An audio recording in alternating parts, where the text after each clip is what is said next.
A very simple word. Nilisema mimi sitaki kuvuta bangi. Sie kuna ngoma mimi akasema mimi navutanga bangi. Susi. Yeah. Katibu pia amesema mimi nakulanga miraa, napenda miraa. So unaona? So mimi nilisema tu sitaki kuvuta bangi, niharibu sauti. Sikusema kama yeye. Oh. No. Ngoma yangu nimesema ninyusae wangu tamburo wa kwa motoni wa mwende ningukia kwa nanga wase. Mimi myself. Sikusema sauti yake ni mbaya. Nambe yokomea ndugu ina. Mimi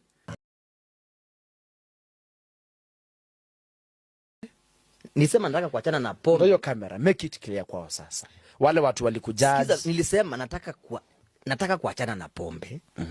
Nivute bangi kama my brother Maima. But sitaki kuharibu sauti yangu. Nianze kukoroma huku kwa show nikimbia watu. Sitaki. So heri nikunywe Ukunywe tu pombe. To be honest, hakuna mali nilisema Maima yako na sauti mbaya. Nilisema tu ndavuta bangi kama yeye. Which kuna ngoma zake amesema yeye apendi pombe. Wango. Anapenda kuchoma bangi. Yeah. So yeye instead ya kuja kama alisikia vibaya, you call your brother, tell him bro, hapo hujafanya poa. Hujafanya poa. Tunaweza change your verse. Yes. Very simple. Sikupenda. Endo to change. Weke word ingine. Instead of doing that, alienda akatengeza ngoma and then he included my wife there with my family. Also mtu mwenye ajui. Unaona? The only kitu nilifanya nisikie vibaya. Wewe unataja jina ya mtu mwenye ujui. Na leo unaharibia huyu msichana jina yake, na huyu ni mtu wako na wazazi na ni mama ya mtu. Wewe unamweka kwa ngoma yako for no reason. Why? Bibi yangu hakumuimba?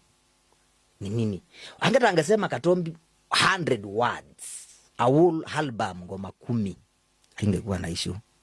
But the moment we include somebody else in the music, mwenye haja kufanyia kitu na haja kukosea na hakujui, that's where it went wrong. And when somebody does that, that person is dangerous. So you just avoid them. You next ujue atafanya nini. So that's why the beef came in. It's not a beef actually.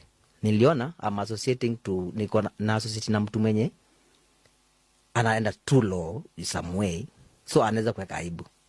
Yeah, in a way anaweza kuaibisha somewhere. So the best thing to do that, stop it. Usiingililie. Na mimi nikasema sawa, mtaki kutajwa.